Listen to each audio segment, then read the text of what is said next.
Ay, mga kapos, isa rin ho sa malaking balita nito nakalipas na linggo ay ang pahayag po ng Meralco na posibleng itong Setyembre tataas daw at posibleng sa Oktubre tataas pa rin.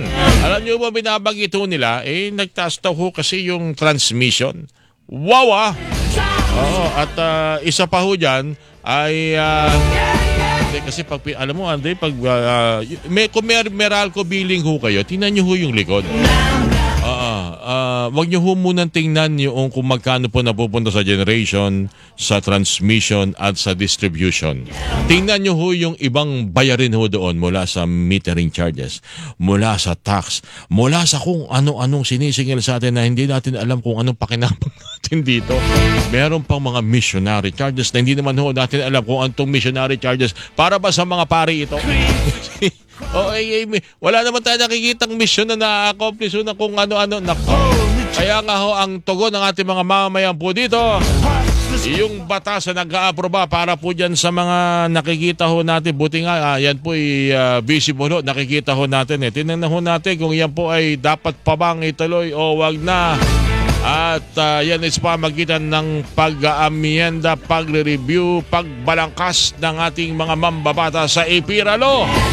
Usapin nga ho natin tungkol po dyan ang Chief Advocate Officer ng Partners for Affordable and Reliable Energy o PARE, si Pare Nick Satur Jr. Sir Nick, kumusta ka na? Magandang umaga sa iyo. Si Orly Trinidad dito sa DCWB. Sir Nick? Hello, Orly. Good morning at salamat sa pag-imbita ulit. Pasensya ka na, istorbohan kita kaya kailangan ko makausap dahil ilang araw na akong tinatanong ng ilan sa ating mga kababayan, personal man at maging dito sa ating, ang daming mensahe sa ating Facebook Live, tungkol dyan sa nakatakdang pagtaas at tinuturo ang transmission. Ano bang na-monitor ninyo? May mabibigay ba tayong informasyon, Sir Nick, kung bakit totoo ba na nagtaas ang transmission at ano ang dahilan? Meron bang dapat ditong bantayan ng ating mga mamamayan, lalo-lalo na ating gobyerno, Sir Nick? Oo, tama naman, tumaas naman talaga yung ating transmission cost. At ito ay kadahilanan nga nung increase ng ancillary service charges. No. So, hindi naman ito... Saan ba nakatira yung ancillary service na yan? Oo. Kailangan natin rin ng ancillary services para pagkagaroon na meron tayong yellow at red alert ay maiiwasan natin ang pag-brownout. Pero kung titignan natin, beyond control man ni Meralco itong pagtaas ng presyo ng mga to, may mga room for improvement pa rin katulad ng yung nababanggit mo nga kanina, kailangan natin ng mas transparent sa mga contracts at ensuring a reliable and cost-effective na power supply para sa ating mga consumers. Buti binanggit mo yan kasi pinakahuling balitang ating narinig kamakailan sa Ombudsman ay yung pagpapataw ng preventive suspension, 90 days preventive suspension sa pinuno ng Energy Regulatory Commission dahil nagpabaya. Hindi ginawa tungkulin na maprotektahan ng mga consumer sa ginawang transaksyon ng Meralco. Ano kaya yung dapat nating tutukan palagi doon? Lalo-lalo na kung ganito may problema sa transmission, kung saan kukuha at ang problema, sige, kuha ka lang dyan. Mahal po. Sige, kuha ka lang. Di naman tayo magbabayad. Sisingilin naman natin yan sa ating mga consumer. Parang ganun kasi nangyayari. Pananaw na sa ating mga kababayan, Sir Nick. Oo, Sir Orly, ito yung matagal nating sinasabi na bakit katulad ngayon, bakit ba ang taas ng singil ng kuryente? Ang dahilan nito ay dahil nga dun sa red and yellow alert na nangyari noon na halos lahat kumuha sa WESM. So, kung titignan kasi natin, laging na-oversee ng ERC yung mga rate reset na halos 10 taon na natin yung kailangan na hindi naman nagagawa ni ERC yung kanyang tungkulin para protektahan sana tayo mga consumers. At yun nga, ito yung minsan ang ginagamit ng ating mga private utility distributors at ECs to circumvent the law at allow Meralco to charge higher electricity rates. Kasi sabi nga nila, di ba, na we're just following the rules. But basically, there are no rules to follow kasi nga wala namang nangyayari dun sa rate reset. Napabayaan siya. So, tama yun. Tignan natin on regards to the case of Attorney Malanta, it's ongoing, and tignan nga natin kung talagang meron nga po talagang negligence na nangyari on their part. But we could say na matagal talaga na ever since ERC has been negligent sa kanilang ibang mga tungkulin. No, kasi kailangan talaga natin na merong strict oversight at regulatory oversight para protektahan tayo mga consumers. Pero may nakakalimutan lang siguro, hindi ko na alam kung ano ang sitwasyon, pero kung may nakitang paglabag o violation dahil sa malfeasant or misfeasant, hindi pagtupad sa tungkulin ng ERC, ibig sabihin may maling ginawa. Yung mga nag-commit ng pagkakamaling yon, meron bang obligasyon? Meron bang sagutin sa atin? May nabalita ba kayo, Sir Nick? Opo, sir. Makakasuhan ba kung ano yung sinasabing transaction na yon at meron dapat din kasuhan doon ng gobyerno? Yes, opo. Yun yung lagi nating hinihingi na dapat lahat ng mga accountable, no? Dapat ay maging responsable sila. And yun nga, tignan natin kung anong lumabas dun sa investigation, kung meron ng negligence na nangyari, no, at we hope that they will be held liable dun sa mga kanilang negligence. Kasi ito, nako, hanggang Oktubre pa ito. Parang tuwing may good news kasing naririnig tayo, pagbaba ng presyo ng produktong petrolyo, Sir Nick, may kasunod doon na kuryente, pagtaas ng kuryente. Pag naririnig natin minsan, kaya po tumaas ang kuryente kasi nagmahal po yung mga produktong petrolyo, yung presyo ng produktong petrolyo. Ito sunod-sunod na pagbaba, parang baliktad yata ating naririnig tungkol sa sigilin sa kuryente. So sa ngayon kasi, dahil nga doon sa nangyari na red and yellow alert, no, yung pagtaas nitong kuryente ay because of the staggered payment plan ng ERC para sa mga WESM purchases. So dahil nagkaroon tayo ng red and yellow alert, may mga purchases sa WESM. So instead na singilin nila minsanan, i-staggered payment nila ng 4 months. So inaasahan talaga natin na since nung July, no, hanggang October, meron talaga tayong mga price increase.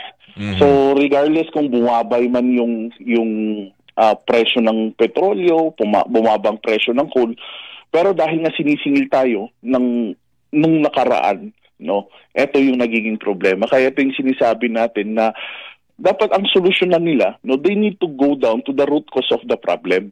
Na nagkakaroon tayo ng red and yellow alert at ang tagal ng kaso kung sakali man na merong GENCO na liable or responsible, ang tagal nilang iniimbestigahan, no? So yearly tayo, every time ganito ang nagiging sistema natin, na minsan nakakapagod na rin na every time na lang na magsa-summer tayo, meron tayong red alert and yellow alert, automatic yan, kasunod niyan, price increase. Sir Nick, buti binabanggit niyo yung problema natin sa red and yellow alert. Alam natin, minarapat sa ilalim ng EPIRA law na hiwa-hiwalay, hindi yung isa o maaring kutsapahan ang sistema ng supply ng kuryente mula generation hanggang distribution. Iba yung nangangasiwa, iba yung mga power producer, ang transmission, NGCP, and of course, ang distribution, iba't ibang mga electric cooperative. Pero bakit parang ang pakiramdam ng iba, parang may kutsabahan pa rin? Lalo na itong nangyaring red and yellow alert na for the first time, ngayon natin nalaman na ngayon lang nangyari na may sabay-sabay na nag-maintenance shutdown, nagkaroon ng problema, and eventually, eto na! Siningil na tayo ng hanggang abot langit na supply na kuryente. May disenyo ba dapat ditong tingnan ng gobyerno sa inyong tingin, Sir Nick? Halos lahat sila, no, liable dyan. ERC is liable, the DOE is liable, NGCP is liable. Kasi yan dapat yung pinagplaplanuhan nila. They need to plan it properly, collaborate properly. Katulad ng mga shutdown ng mga planta, meron tayong planned and unplanned shutdowns. So yung dun sa planned shutdowns, nagsasubmit sila kay NGCP ng schedule. So ito po, this is our preventive maintenance schedule. No, ito yung araw na kailangan namin gawin o check upin yung aming planta. No. Pero bakit sabay-sabay? So may mali doon sa planning, no? At sabay-sabay doon sa mga unplanned shutdowns naman, yan yung dapat nating imbestigahan. Kasi kung titignan natin, kaya ang daming nagtataka, pati kami, nagtataka kami na, isn't this a marketing scheme? Kasi every time na lang na mag-shutdown sila sabay-sabay, every time na lang na may red alert, ang kasunod nito is price increase.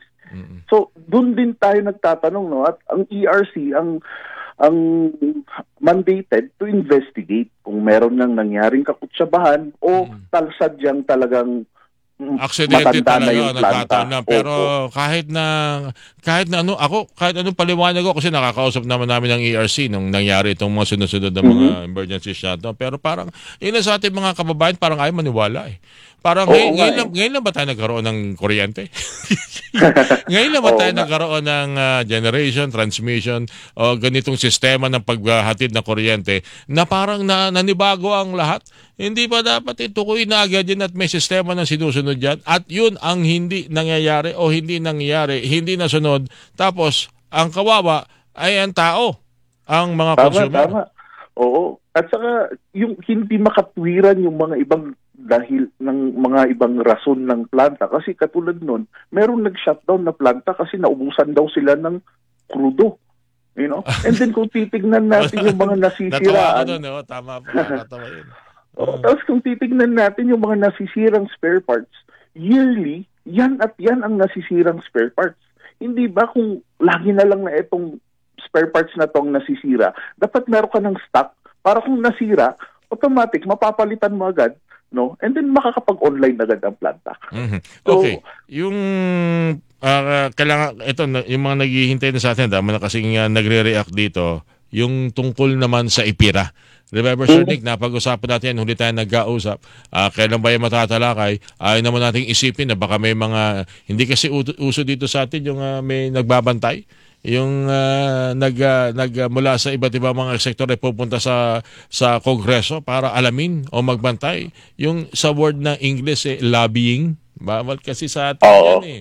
Pero bakit parang gano'n na nangyayari sa IPIRA sa kabila ng ito'y special o ito'y binanggit pa sa unang SONA ng Pangulong Bongbong Marcos, parang ang hirap garawin ng IPIRA. Ang hirap reviewin. Bakit kaya? Kung titignan natin yan, no, dapat talagang i-amend ang IPIRA.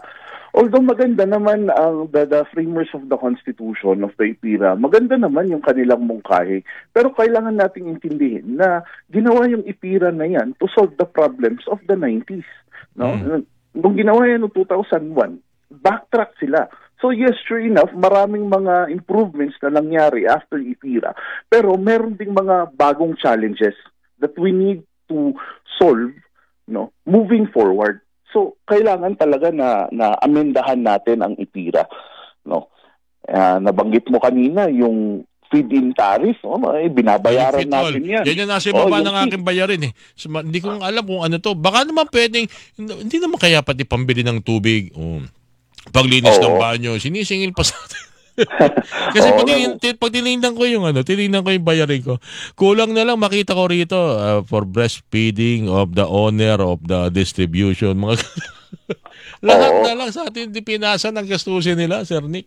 Oo, no, sir. Tapos kung titignan mo, bukod dyan sa FIT-all, meron pa tayong systems loss na yan din ang isang kadahilan kung bakit ang mahal ng presyo ng kuryente natin. Pero kung titignan natin, systems loss, merong dalawang dahilan ng systems loss. Merong technical, meron ding because of pilferage, yung mga nagnanakaw ng kuryente. Pero kung bakit itong mga private distribution utilities natin, hindi nila sinosolve yung problema. Nila, sagutin nila yan. Hindi dapat tayo. Di ba? Pero kung titignan natin, minsan hindi nagiging priority yung ng system loss problem kasi tayong sinisingil nila sa ating mga consumers. May nakausap ako, Sir Nick. May nakausap ko dati isang mambabatas. Hindi ko lang alam, nasa na siya ngayon eh. Nung doon siya kasi, miyembro siya ng kamara nung binabalangkas ng IPIRA. Ang dami talagang tumutol dito sa system loss na ito na isama sa bayarin. Hindi lang, magulat na lang siya ba't nakalusot pa rin. At hindi niya alam bakit yung mga kasama niya nagre-reklamo. Hindi na nagreklamo. Sabi ko, ito siguro dapat tingnan dyan sa IPIRA na yan. Anyway, Sir Nick, may mga kinakailangan ba tayong gawin para, ito, lalo na yung system loss at saka yung WESM, Wholesale Electricity Spot Market. Parang ito yung sarip na makatulong nagpabigat sa atin, Sir Nick, na dapat tingnan. Bububagin nila kasi parang hindi ko maubos maisip ano ang concept ng WESM. ito ba ay tutugon sa kakulangan ng supply o ito ay tutugon nga pero maniningil ng sobra para magkaroon ng supply sa ating mga mamamayan? Ang konsepto ng WESM ay sana makatulong, no, kung sakali man sa mga nangangailangan ng kuryente, kung merong mga nag-unplanned shutdowns, makakatulong sana ang WESM. Unfortunately, in a business pa rin, nauuna ang profit bago yung iba. So, ang nangyayari, once na mababa ang supply ng kuryente, mataas ang presyo sa WESM. No? So it's just the law of demand and supply, no, that the price increases once na nagkaroon tayo ng mababang o manipis na supply, na laging sinasabi, manipis na supply. Year on, meron tayong manipis na supply. Alam na natin yan. No? Hindi naman kulang yung ating supply ng kuryente dito sa Pilipinas. Bagamat, eksakto lang. Kumbaga, tumatakbo ka, meron kang sasakyan, wala kang spare tire. Tumatakbo ka, 4 lang ang gulong mo pag nag-shutdown ng isang planta o 4 na planta, na-flat yung isang gulong mo, ayun na, nagkakaroon tayo. Hanap ka mo ng vulcanizing shop. So, kung titignan natin, nandun yung ating problema at masusolusyonan lang talaga ang problema na to kung sakali man na lahat sana ng ahensya ng gobyerno ay magtulungan para dito nga sa kanilang regulatory oversight. If only they will do their mandates, no, and maayos sana nila itong ma-implement nila. Kasi magaganda naman yung mga batas natin eh. Yung implementation of the law, dun tayo nagkukulang. At hindi natin naproprotektahan ang mga consumers dahil dito. Definitely, sir, yung sabi mo kanina, IPIRA law should be amended. Marami pong mga kailangan i-amend sa IPIRA. Yung cross-ownership, yan ang isang dahilan, no, na ikaw na nga may-ari ng distribution. Ikaw pa ang may-ari ng... Asosyo ka. Oo. Tapos ang gagawin nila, ibang pangalan. So, hindi nila alam na subsidiary mo rin yung generation company. So, tinatago nila yun. So, if yung consumer, hindi natin alam na, isa palang kumpanya yan. Sila rin palang may-ari. No? So, etong mga to. Sir Nick, pasalamat muli at magkausap ulit tayo at baka lang pwedeng pakitingnan po ninyo pakasama sa inyong pag-aaral itong mensahe ng ilan sa ating mga taga-subaybay. Pakisilip ninyo kung konektado yung presyuhan ng kuryente sa West Philippine Sea. Kasi ang isang huwag lang. Alam ko na to. Yeah. Alam ko na sa pupunta to sa... Anyway. Sir Nick, maraming salamat. Sa ulitin po Thank you, Sir Nick. Maraming salamat po. God bless po sa atin. Si Nick Sator Jr., Chief Advocate Officer ng Partners for Affordable and Reliable Energy. O pare, ang inyo po napakinggan. Ako, 6:30 na.